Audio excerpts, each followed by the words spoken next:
Hi friends, అందరు బాగున్నారా? ఇక నిజమైన దయ్యాల ప్రపంచంలోకి వెళ్దాం రండి. ఫ్రెండ్స్, నిన్న మేము కారులో వేరే ఊరు వెళ్ళవలసి వచ్చింది. ఊరు వెళ్ళి ఇంటికి తిరిగి వస్తుండగా టైం చాలా అయింది.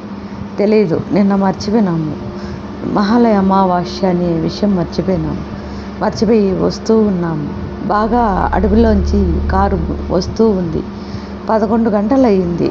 అది శ్మశానం గుండా వస్తూ ఉన్నాము. దగ్గర అవడంతో డ్రైవర్ ఆ దారి రాణిస్తున్నాడు.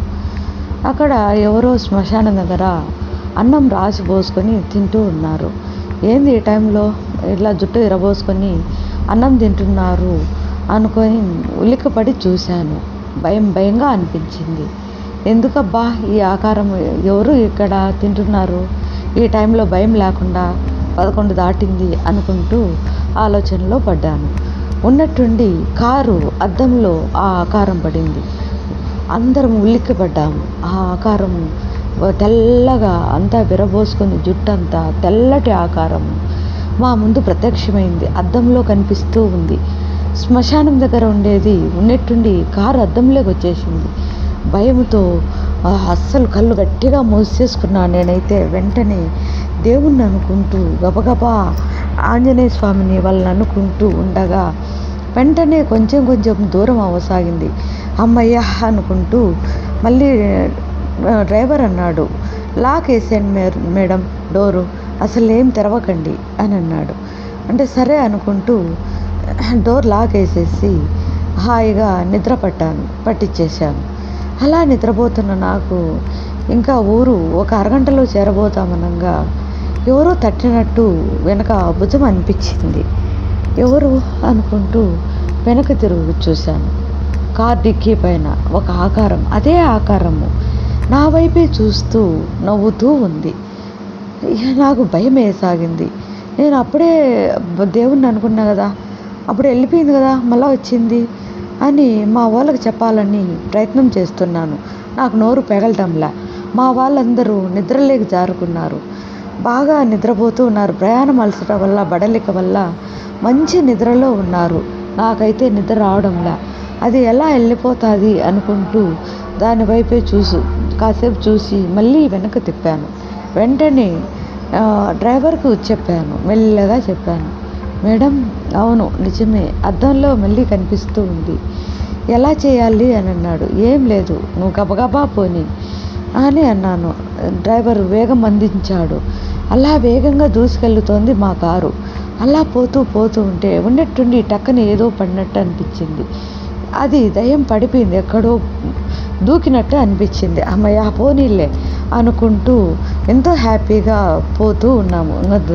పోయింది. అప్పుడు అనిపించింది, ఈరోజు మహాలయ అమావాస్య కదా, అరే ఎంత పెద్ద విషయం మర్చిపోయాము. ఈరోజు అందరూ పెద్దలకు బట్టలు పెట్టి ఎంతో గొప్పగా చేస్తారు కదా, ఇది పవర్ఫుల్ డే కదా, నైట్ కదా అనుకొని మరింత ఉలిక్కిపడ్డాను. అలాగా మళ్ళీ వస్తూ ఉన్నాము. అక్కడ 2-3 సమాధులు కనిపించాయి. మళ్ళీ అక్కడ ఎవరో సమాధుల పైన కూర్చొని ఉన్నారు. 2 ఆకారాలు జుట్టు విరబోసుకొని బాగా కలివిడిగా మాట్లాడుకుంటూ నవ్వుకుంటూ పక్కపక్క నవ్వుతూ మాట్లాడుతూ ఉన్నారు. బాగా అక్కచెల్లెళ్ళు అనుకుంటా, అలాగే ఉన్నారు. 2 మాట్లాడుకుంటూ ఉన్నారు. మంచి చీరలు కట్టుకొని ఉన్నారు, ఎర్ర చీరలతో. ఆ మబ్బులో కూడా ఎర్ర చీరలు భలే కనిపిస్తూ ఉన్నాయి. ఎర్ర చీరలు ప్లస్ తెలుపు 2 మిక్స్ అయినాయి చీరలు. చాలా జుట్టు విరబోసుకొని ఉన్నారు. కాకపోతే ఏందో తింటున్నారు, ఆడు కూర్చొని తింటూ నవ్వుకుంటూ మాట్లాడుకుంటూ ఉన్నారు. డ్రైవర్ అన్నాడు, మేడం ఈరోజు ఏమనుకున్నారు, పవర్ఫుల్ డే, అసలు ఆడ మనుషులు ఎందుకు కూర్చోంటారు, దయ్యాలు అయి ఉంటాయి, మీరు ఏమీ చూడకుండా అస్సలు మనం త్వరగా వెళ్ళిపోవడం మంచిది, ఈ దారి బాగలేదు మేడం అని అన్నాడు. డ్రైవర్ త్వరగా పోనివ్వు అన్నాను. అంతలో మా వాళ్ళు మెలక వచ్చి ఏమైంది అన్నారు. ఇలా జరిగినటివన్నీ చెప్పాను. వద్దు, అక్కడ ఏం చూడదు, ఎక్కడా చూడొద్దు, నువ్వు కూడా మాతో పాటు నిద్రపో, ఇలాంటివన్నీ పడవు, అసలు నీకు కనిపించవు కదా, నువ్వన్నీ మేలుకొని ఎన్ని తలకాయ నొప్పులన్నీ తెస్తున్నావు అని అన్నారు. సరే నేను నిద్ర పట్టించాను. నిద్రపోవడం ఉత్తమం అనుకొని నిద్ర పట్టించాను. డ్రైవర్ అలా పోతూ ఉన్నాడు. సడన్గా డ్రైవరు ఆపాడు. ఏం డ్రైవర్ ఆపావు అన్నాను. ఏమో లేదు మేడం, బండి కదలడంలే ముందుకు, దిగి టైర్ చూడాలనుకుంటున్నా అంటున్నాడు. అంటే దిగి చూడు త్వరగా, మనము ఇంకా వచ్చేసాము, ఎంత 10 మినిట్స్ అన్నాను. ఇంకా చెట్లు, ఇక్కడ చుట్టూ చెట్లే ఉన్నాయి మేడం, భయం అవుతూ ఉంది దిగాలంటే.